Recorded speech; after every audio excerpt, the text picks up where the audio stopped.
Dalam video kali ini saya akan menjelaskan tentang penata gunaan kawasan hutan studi kasus Kalimantan Timur.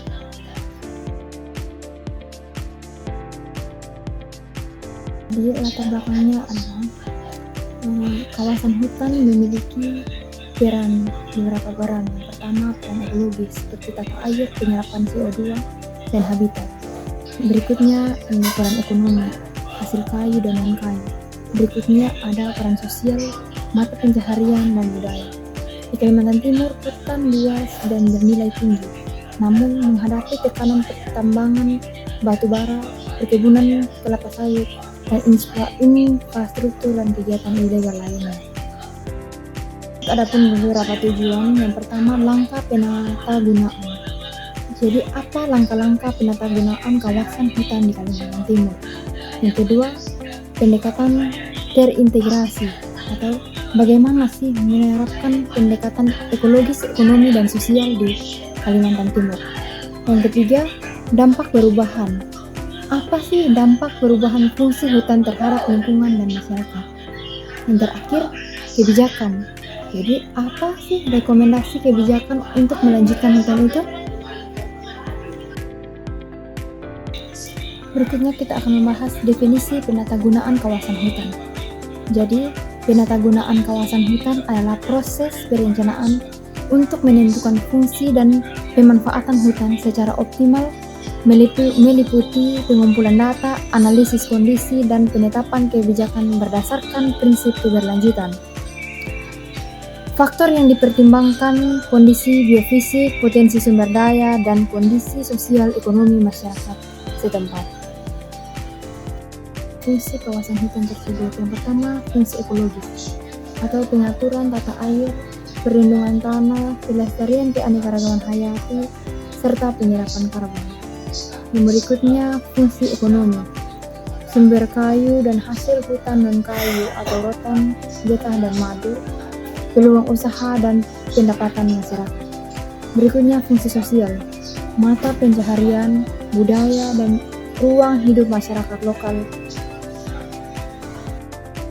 Di Kalimantan Timur, hutan tropis luas namun tertekan oleh penebangan liar, pertambangan ilegal, konversi ke perkebunan sawit, serta kebakaran hutan. Dampak nyatanya yaitu degradasi habitat, pencemaran udara, dan peningkatan risiko banjir serta longsor. Langkah-langkah sistematis penata gunaan. Yang pertama, inventarisasi. Pengumpulan data vegetasi, tanah, topografi, dan kondisi sosial ekonomi. Yang berikutnya, evaluasi fungsi. Menilai kesesuaian fungsi kawasan dengan kondisi lapangan, koreksi bila perlu. Yang ketiga, penataan ulang. Penetapan zona dan aturan pemanfaatan melalui partisipasi pemerintah dan masyarakat. Pelibatan pemangku kepentingan esensial untuk legitimasi dan kepatuhan. Berikutnya, pendekatan yang perlu dilakukan yaitu pendekatan ekologis, ekonomi, dan sosial. Pendekatan ekologis, konservasi, rehabilitasi, perlindungan keanekaragaman hayati. Berikutnya, ekonomi, pengembangan hasil hutan non-kayu, ekowisata, dan pemanfaatan lestari. Berikutnya, sosial, perhutanan sosial, partisipasi masyarakat, peningkatan kesejahteraan lokal. Berikutnya, dampak perubahan fungsi dan rekomendasi kebijakan. Dampak negatif utama. Yang pertama, kerusakan lingkungan, hilangnya habitat, peningkatan bencana alam, dan risiko kesehatan akibat pencemaran. Dampak positifnya potensial, terbatas pada pembangunan dan lapangan kerja jika dikelola keberlanjutan. Yang kedua, perketan pengawasan dan penegakan hukum terhadap pelanggaran kawasan hutan. Yang ketiga, program rehabilitasi area rusak dan restorasi ekosistem.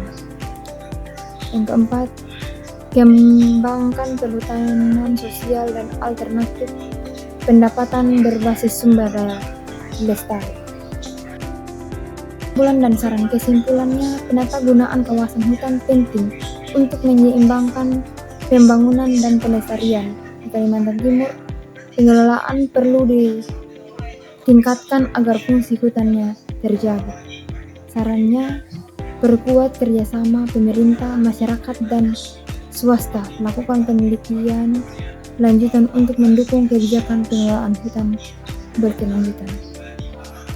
Berikut adalah referensi dari 5 jurnal.